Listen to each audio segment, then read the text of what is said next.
Okay, நம்ம மத்தியில் இந்த டியூஷன்ல இவங்க ரொம்ப முக்கியமான ஒரு ஆள். நிறைய ஸ்டூடெண்ட் சொல்லியிருப்பாங்க எங்களை அண்ணன் அடிப்பாங்க, பட் அடிக்கிற மத்தியில் நிறைய சொல்லி கொடுத்துருக்குறாங்க. அவங்க அடித்து எங்களுக்கு சொல்லி கொடுக்கலன்னா நாங்கள் சரியாக தவறான பாதைகளை நிறைய வாட்டி போயிருப்போம். அண்ணன் மார்ட்டின் எங்களுக்கு இல்லைன்னா நாங்கள் இன்னமும் ஒரு நல்ல ஒரு சிலர் வந்து திருடனாவோ, சிலர் வந்து சிகரெட் குடிக்கிறதோ, இந்த மாதிரி பாதையிலேருந்து திருத்தின ஒரு மனிதரை தான் நம்ம பார்க்க போகிறோம். அவங்க தான் நிறைய ஸ்டூடெண்ட்ஸ்க்கு ஒரு இன்ஃப்ளூயன்ஸாக இருந்து பயங்கரமாக அவங்க என்ன பண்ணியிருக்காங்க, வழி நடத்திருக்காங்க. அவங்க யாருன்னா இந்த டியூஷனில் அவங்க ஒரு மெயின் பார்ட்டாக இருக்கிறாங்க. அவங்க தான் நம்ம மத்தியில் brother Martin. Praise Lord brother. உங்களை பார்த்தது ரொம்ப சந்தோஷம். ஓகே, உங்களை பற்றி ஸ்டூடெண்ட்லாம் சூப்பராக சொன்னாங்க. அண்ணன் அடிப்பாங்கன்னு ஃபர்ஸ்ட் இன்னும் அண்ணன் அடிப்பாங்க மட்டும் எதுக்கு அடிப்பாங்க இருக்கும்போது தான் நீங்கள் நிறைய பேரை கரெக்டாக திருத்திருக்கீங்க. இல்லைன்னா நீங்கள் வந்து ஒரு காரியத்தில் எப்படி பிரதர் உங்களுக்கு எப்படி இந்த டியூஷன்ல இன்வால்வ் பண்ணீங்க, அதை பத்தி அது எப்படின்னா, ஃபர்ஸ்ட் அக்கா தான் டியூஷன் நடத்திட்டு இருந்தாங்க. எனக்கு ஒன்றும் நான் போவேன், வேலைக்கு போவேன் அப்படின்னு தான் சுற்றிட்டு இருந்தேன். அவங்க தான் ஃபர்ஸ்ட் ஸ்டார்ட் பண்ணாங்க டியூஷன் ஸ்டார்ட் பண்ணும் போது என்ன வச்சு, பசங்க எல்லாம் படிக்காம ஒரு அர்த்த அக்கா வந்து பசங்களை அடிக்க மாட்டாங்க, திட்ட மாட்டாங்க, அப்படியே இருந்துட்டு இருந்தாங்க. பசங்களை யாரும் கேள்வி கேட்க மாட்டாங்க. அப்போ பேரண்ட்ஸ் என்ன பண்ணாங்க, எப்படி படிக்கிறாங்க பசங்க, எப்படி படிக்கிறாங்க அப்படின்னு கேட்கும் போது, இவங்க அடிச்சா தானே பசங்க படிக்கிறதுக்கு அப்படின்ட்டு நானும் கம்முன்னு விட்டுட்டு அதுக்கப்புறம் நீ உள்ள வரா அப்படின்னாங்க. அந்த டைம் எனக்கு ஒரு சம்பவம் நடந்துச்சு. எனக்கு ஒரு சின்ன பிரச்சனை இருந்துச்சு. அப்போ மனசு ரொம்ப கஷ்டத்துல இருந்தேன். சரி, நான் இதுக்குள்ள போவோமே, அது வலி மைண்டு வந்து சரியில்லை, மைண்டு வந்து ஒரு வேற டிஸ்டர்பாக இருந்துச்சு. அதனால நான் அப்புறம் உள்ள வந்தோடனே ஃபர்ஸ்ட் என் பேச்சை மதிக்க மாட்டானுங்க. அப்புறம் ஃபர்ஸ்ட் ஸ்கேல் எடுத்தோம். அப்பதான் அவங்க எடுக்க வேண்டாம்னாங்க. ஸ்கேல் எடுத்து சரி நம்ம மாட்டலாம், அவங்க சொல்லி தருவாங்க. நம்ம இது மாதிரி ஒரு பயமா, நம்ம திடீர்னு வந்துட்டு ஒரு பயத்தை காமிச்சிட்டு போகலாம் அப்படின்ட்டு ஸ்டார்ட் பண்ணேன். அப்புறம் நான் உள்ள வரும்போது பசங்க அவங்க சொல்லிக் கொடுக்கறது மட்டும் சொல்லிக் கொடுப்பாங்க. நான் வந்து சும்மா கேள்வி கேட்டுட்டு அவங்க கேள்வி கேட்டு ஒப்பிக்க சொல்லுவேன். அப்போ ஒப்பிச்சுட்டு இருப்பாங்க. அப்படி இல்லைன்னா அப்புறம் ஒரு சிஸ்டமா நானே யோசிச்சிருந்தேன். நெயில் வெட்டினா நல்லா இருக்கும், காலில் உள்ள நகத்தை. ஏன்னா நம்ம பெரியவங்க சேரமோ சொல்லியிருக்காங்க, உனக்கு உன்னோட டிசிப்ளினு காலில் தான் தெரியும், காலில் உள்ள நகத்தை வெட்டினா தான் தெரியும் அப்படின்னு சொன்னனால அப்புறம் நான் அதை கொண்டு வந்தேன். பசங்களுக்கு இந்த மாதிரி நகத்தை வெட்டுங்க, அப்போ இந்த மாதிரி ட்ரெஸ் போடுங்க அப்படின்னு சொல்லிட்டு அந்த ஒன்றா கொண்டு வந்திருந்தேன். அப்புறம் என்னாச்சு, கொஞ்சம் வெளியே இருந்து ப்ரெஷர் வர ஆரம்பிச்சிச்சு. ஊர் தலைவர் அங்கேருந்து இந்த டியூஷன் வந்து இப்படி நடக்குது அப்படின்னு சொல்லிட்டு கொஞ்சம். எதுக்காக ப்ரெஷர்னா, அந்த டியூஷன் வந்து அவங்க நடத்தணும், அவங்க கோயிலில் வச்சு நடத்தணும் அப்படின்னு ஒரு ஸ்டார்ட் வந்துச்சு. நாங்கள் ஸ்டார்ட் பண்ண உடனே கோயிலில் வச்சு தான் நடத்தணும் அப்படின்ட்டு எங்களை கிட்டம்போது பண்ணாங்க. அப்போ யாரும் டியூஷன் நடத்தலை. கொரோனா டைம் ஸ்டார்ட் பண்ணும்போது நம்ம கொரோனா டைம் நம்ம மட்டும் தான் நடத்திட்டு இருந்தோம். அப்போது சொல்லிட்டு இருந்தார், நாங்கள் பண்ண மாட்டோம் அப்படின்னோடனே ப்ரெஷர் ரொம்ப வந்துச்சு நம்ம மேலே. சரி, இவன் இப்படி பண்ணிட்டு இருக்கானே, இவன் எங்கே மேலே ஏறிடுவானோ எல்லாம். இப்போ இந்த ஏரியாவில் மணி டியூஷன் அப்படின்னாலே நம்மள தான் தெரியும், இந்த டியூஷன் தான். அந்த அளவுக்கு அப்படி இருக்கும்போது அவங்க எங்க இவன் பெரியவன் ஆயிடுவானோ அப்படின்ட்டு அமுக்க பார்த்தாங்க. அப்புறம் நான் என்ன பண்ணேன், ஏன் இப்படி அமுக்குறாங்க, ஒரு வாட்டி விபிஎஸ் வச்சுட்டு இருக்கும் போது எல்லாமே நடத்திட்டு இருக்கோம், ப்ரோக்ராம் பண்ணிட்டு இருக்கோம். நடுவில் போலீஸ் 100 ஃபோன் அடிச்சு போலீஸ் வர வச்சிட்டாங்க. ஃபர்ஸ்ட் அதாவது டியூஷன் ஸ்டார்ட் பண்ணி வந்த ஃபர்ஸ்ட் இயர்ல போலீஸ் வர வச்சிட்டாங்க. நாங்கள் என்ன பசங்க டான்ஸ் கின்ஸ் எல்லாத்தையும் ஆடிட்டு இருக்கும்போது அப்படி நடுவுலேயே வந்து நிப்பாட்டி எல்லாத்தையும் வெளியே எடுத்துரு அப்படின்னாங்க. அப்படின்னு சொன்னோன்னே எனக்கு இவங்களுக்காக நம்ம அடங்கி போகணுமா அப்படின்றதுக்காக நான் என்ன பண்ணேன், சரி ஓகே அப்படின்னு சொல்லிட்டு போயிட்டாங்க. அனுப்பியாச்சு. அனுப்பின போலீஸ் திருப்பி வந்து எங்ககிட்ட அமௌண்ட் வாங்கிட்டு போனாங்க. சரி ஓகே, இது ஒரு ஊருக்காரங்க பண்ற வேலை தானே, எங்களுக்கு தெரியும். சரி ஓகே, பண்ணியாச்சு. அது ரெண்டாவது நெக்ஸ்ட் என்ன பண்ண, நான் இப்படி பண்ணாதான் நம்மளுக்கு பிரச்சனை, போலீஸ் கிட்ட பர்மிஷன் வாங்கி நம்ம ப்ரோக்ராம் பண்ணலாம், இந்த ஊருக்கு நம்ம வெளிச்சமா இருக்கலாம் அப்படின்ட்டு. அதுக்கப்புறம் நான் பண்ணோம், அக்கா நானே வீட்டில் உள்ளவங்க எல்லாருமே ஃபர்ஸ்ட் வீட்டில் உள்ளவங்க தான் அமௌண்ட் போட்டோம். ஃபர்ஸ்ட் ஸ்டார்டிங் ஒரு 70,000 சம்திங் ஆயிடுச்சு செலவு.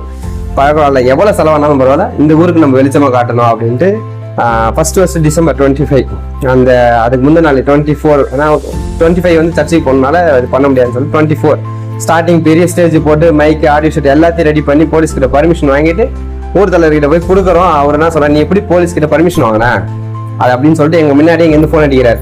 இங்கேருந்து ஃபோன் அடிக்கும் போது நான் ஆமா என்கிட்ட பர்மிஷன் வாங்கினேன். அது எப்படி வாங்கினேன்னா, என்னை வந்து ஒரு போலீஸ் வந்து சந்தேக கேஸ்ல என்னை பிடிச்சாங்க. நான் வந்து என் மேடல பார்த்தாலே உங்களுக்கு தெரியும், எப்படி கம்பெல்லாம் போட்டுட்டு. ஏன்னா இந்த இடத்துல அப்படி இருந்தாதான் எனக்கு கொஞ்சம் மதிப்பு, இந்த பசங்களுக்கு மதிப்பு அப்படின்றனால என்னை பார்த்து சந்தேக கேஸ்ல பிடிச்சாங்க. பிடிச்ச உடனே என்ன பண்ணேன், சார் ஆமா சார் நான் கூப்பிட்டு வரேன் இங்க டியூஷனுக்கு. இங்க கீழே தான் இருந்துச்சு. போலீஸை கூப்பிட்டு வரேன். உள்ள கூப்பிட்டு வந்தோடனே அவர் பாக்குறாரு. பார்த்த உடனே எல்லாம் என்னை பார்த்த உடனே எழுந்து நிக்கிறாங்க பிள்ளைங்க. குட் ஈவினிங் சொல்றாங்க, எழுந்திக்கிறாங்க. அப்போ இவருக்கு போலீஸ் வந்து, உனக்கு ஏதாவது ஹெல்ப் வேணா சொல்லுப்பா, நான் செய்யறேன் அப்படின்ட்டு அவர் என் நம்பர் எல்லாத்தையும் வாங்கிட்டு போனாரு. அவர்கிட்ட தான் முதல் வருஷம் நான் பர்மிஷன் வாங்குறேன். ஃப்ரேம்ல இருக்காரு அவரு. அவர் பேர் இருக்கா சதீஷ் அவர் சார், அவருக்கு நான் ஃபர்ஸ்ட் வாட்டி நான் வாங்குறேன், பர்மிஷன் வாங்குறேன். அவர் நீ நல்லபடியாக நடத்து, உனக்கு எந்த பிரச்சனை இருந்தாலும் நான் பார்க்குறேன் அப்படின்னு. அப்புறம் அதை வாங்கிட்டு வரேன், அவர்கிட்ட ஊர் தலைவர்கிட்ட கொடுக்குறேன். அவர் என்ன சொல்றாரு, எப்படி நீ வாங்கியிருப்ப, ஏசி இதில் போயிருக்கணும், நீ இப்படி பண்ணது இதா அப்படின்னு சொல்லிட்டு எங்க முன்னாடி ஃபோன் அடிச்சு கேட்குறேன். ஆமா இப்பதான் பர்மிஷன் வாங்கிட்டு போறாங்க. அப்படியே எங்களை எவ்வளவுக்கு அமுக்க ஆரம்பிக்கிறோமோ நாங்க அவ்வளவுக்கு கடவுளோட கிருபையில மேல வந்துட்டே இருக்கோம். இந்த இடத்துல எவ்வளவு அசிங்கப்பட்டோம். இந்த ஏரியால போலீஸ் ஸ்டேஷன் எங்களுக்கு ஒரு பிரதர் இருந்தார் முரளின்ட்டு, அவரு எவ்வளவு எங்களை அவ்வளவுக்கு இந்த ஊர்ல போலீஸ் உள்ள வந்தாலே முரளி வீட்டுக்கு தான் போகுது. அப்போ நாங்க இந்த வீட்டுக்கு குறிச்சு அக்கா சொல்லியிருப்பாங்க, குடிசை வீடு ரொம்ப கேவலமா. இங்க இருந்து இந்த ஒரு 1/2 கிலோமீட்டர் வரதுன்னு இந்த வீட்டுல சாப்பிட்றது தான் தெரியும், இந்த டியூஷன் ஆரம்பிக்கிறதுக்கு முன்னாடி. அப்புறம் இந்த டியூஷன்ல எனக்கு வர ஒரு அற்புதம் அர்த்தத்தை. அப்புறம் எனக்கு ஃப்ரிட்ஜின்றது சொல்லிக்க இருக்காது, ஃப்ரிட்ஜு டிவி அந்த எதுவுமே எங்களால சொந்தமா முன்னேற முடியாத அளவுக்குள்ள இருந்தோம். அந்த இந்த டியூஷன் ஆரம்பிச்சதுல இருந்து ஒரு ஸ்டெப் அப்பதான் நினைச்சு கடவுள் நம்மளை ஆசீர்வதிக்கிறாரு, நம்ம இதை ஏன் விடணும் அப்படின்ட்டு அடுத்த ஸ்டெப் நாங்க பண்ண இன்னைக்கு கடவுள் இது இவ்வளவு பெரிய வீட்டை கட்டி கொடுத்துருக்காரு. எந்த பிரச்சனையும் இப்ப கடன்காரம் வந்து எங்களுக்கு நெருக்காத அளவுக்கு நாங்க வெளியே கடன் வாங்கலாம். எங்க கோல்டு ஜவுல்ஸ் அப்படிதான் வச்சு நாங்க மூவ் பண்ணிட்டு இருக்கோமே தவிர வெளியே போய் கடன் வாங்கி இது பண்ணல. கடவுளுடைய கிருபையில இவ்வளவுக்கு நாங்க இந்த டியூஷன் மூலியமா, அதாவது ஃபர்ஸ்ட் ஜோதி அக்கா நான் ஆரம்பிச்ச அந்த விட்டனால இவ்வளவு நாள் நாங்க கடவுளோட கிருபையில முன்னேற வந்திருக்கோம். ஓகே, எனவே மார்ட்டின் பிரதர் சொல்றத நான் ஒரே விஷயம் கேட்கிறேன். இவங்க நிறைய விஷயத்த செய்யும் போது ஃபர்ஸ்ட் இவங்க வாழ்க்கையில எதுவுமே இல்லைன்றாங்க, டிவியோ ஒரு வீடோ ஒரு நல்ல காரியமோ எதுவுமே இல்லை. ஆனா நாங்க இதை செஞ்சதுக்கு அப்புறம் எங்களை கடவுள் ஆசீர்வச்சிருக்கிறான்றது ஒரு விஷயத்த மட்டும் நான் சொல்றேன்றது இதுதான் உண்மை. வசனம் அப்படிதான் சொல்லுது, முதலாவது தேவனுடைய ராஜ்யத்தையும் அவருடைய நீதியையும் தேடுங்கள், அப்பொழுது இவைகள்லாம் உங்களுக்கு கூட கொடுக்கப்படும் இருக்கு.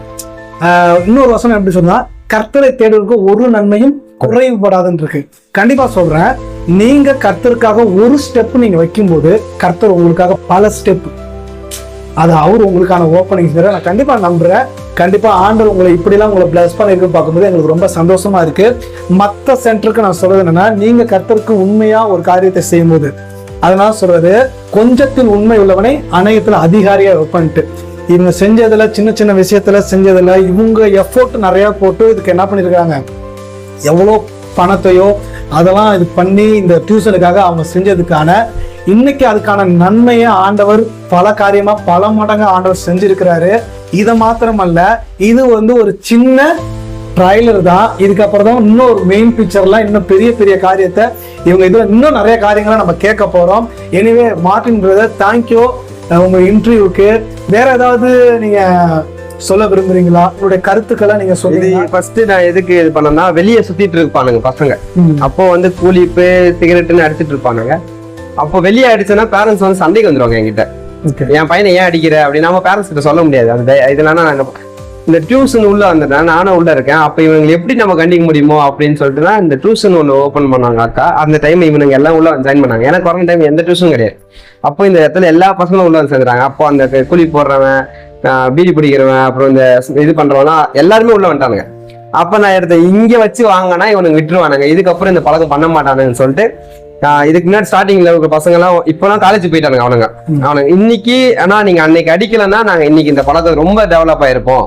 இப்போ நான் நம்ம சண்டே பேசுவோம், ஓல்டு பசங்க எல்லாம் கூப்பிட்டு வச்சு எப்படா இருக்கீங்க ஜாலியா பேசுவேன். நான் அடிச்சாலுமே லாஸ்டா போகும்போது சாரி அண்ணா அடிச்சது புரிய வைப்பேன், இதுக்கு தாண்டா தம்பி அடிச்சேன், இது நல்லதா கெட்டதா நீங்க பாத்துக்கோங்க, இது மாதிரி பண்ணா தப்பு தானே, இது இன்னைக்கு நல்லா இருக்கும், இன்னைக்கு இனிப்பா இருக்கும், இன்னைக்கு அதை கேட்க இனிமையா இருக்கும், நாளைக்கு பண்ணும் போது அது கஷ்டமா இருக்கும். இந்த அப்போ எங்க அம்மா ஒண்ணு சொல்லுவாங்க, ஒரு சின்ன நீங்க சொன்ன மாதிரி ஒரு சின்ன கதை. இந்த குழந்தை திருடி ஃபர்ஸ்ட் சின்ன வயசுல திருடி அவங்க பையன் எத்தனை வந்து கொடுத்தது, அது பெருசா பெரிய திருடா ஆயிடுச்சு அப்படின்னு எங்க அம்மா எனக்கு சொல்லி வளர்த்தத நான் இவங்களுக்கு சொன்னேன். இந்த மாதிரி நீங்க கத்துக்கோங்கடா அப்படின்னு சொல்லி இவனுங்களை அப்படியே அடிச்சு திருத்தி, இவனுங்க அன்பா சொன்னாலும் கேட்க மாட்டாங்க. அன்பா சொன்னா குறைச்சி போட்டு நீ என்ன அப்படின்னு சொல்லிட்டு நானும் கேள்விப்படுறேன். குடிசை விட்டு வெளியே போனோன்னா அவரு கிடக்குறாரா அப்படின்ட்டு போயிடுவானுங்க. அதையும் நான் கேள்விப்பட்டிருக்கேன். சரி இவனுக்கு இப்படிதான் கேட்கறானுங்களா, அன்பா சொன்னா மடிக்க மாட்டாங்க, இப்ப அதிகாரத்தில் தான் கேட்கணும் அப்படின்ட்டு ஸ்கேலை வச்சு மூவ் பண்ணேன். அப்புறம் தான் இவனுங்க அடிச்சு அன்னைக்கு அடிச்ச அடியில இன்னைக்கு நல்லபடியா எக்ஸாம் எழுதி காலேஜ் ஸ்டேஜ் போயிட்டு இருக்காங்க. அது சொல்லுவாங்க, ஏன்னா இன்னைக்கு நீங்க அன்னைக்கு அடிக்கலன்னா இன்னைக்கு நான் அந்த கூலி போட்டுருப்ப மாட்டேனா. இப்ப இங்க உள்ள பசங்க கூட சொல்லியிருப்பாங்க, இந்த பசங்க நான் அடிக்கிறேன்னா பேரண்ட்ஸையும் கூப்பிட்டு இன்ஃபார்ம் பண்ணிடுவேன், இந்த மாதிரி பண்ணாரா, இந்த மாதிரி பண்ணாதீங்க, இது நாளைக்கு இன்னைக்கு நல்லா இருக்கும், பெரிய பசங்க ஆனோன்னா இன்னைக்கு எங்க கிட்ட அடி வாங்கலாம், நாளைக்கு நீங்க போலீஸ் கிட்ட அடி வாங்குற மாதிரி ஆயிரும், அந்த மாதிரி போகாதீங்க, இந்த மாதிரி திருந்திக்கோ, திருத்திக்கோ அப்படின்னு நான் அடிச்சது இல்லாம பேரண்ட்ஸ் கிட்டே சொல்லிடுவோம். ஏன்னா நான் எதுக்காக அடிச்சேன்னு பேரண்ட்ஸுக்கு தெரியும்.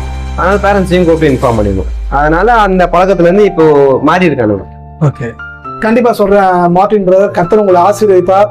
நீங்க கடவுளுக்காக செய்யற ஒவ்வொரு காரியமும் அதுக்கான பலன் பிற்காலத்துல, இன்னைக்கு இந்த பிள்ளைங்களாம் எல்லாம் சின்னதா இருக்கு, ஒரு காலத்துல பெருசா வளர்ந்து வரும்போது நீங்க அந்த டைம்ல அவங்கள அடையாளம் தெரியாது, அவங்களுக்கு அடையாளம் தெரிஞ்சு உங்களை சொல்லும் போது அந்த டைம்ல உங்களுக்கு ஒரு பெரிய பிளெஸிங்கா இருக்கும்.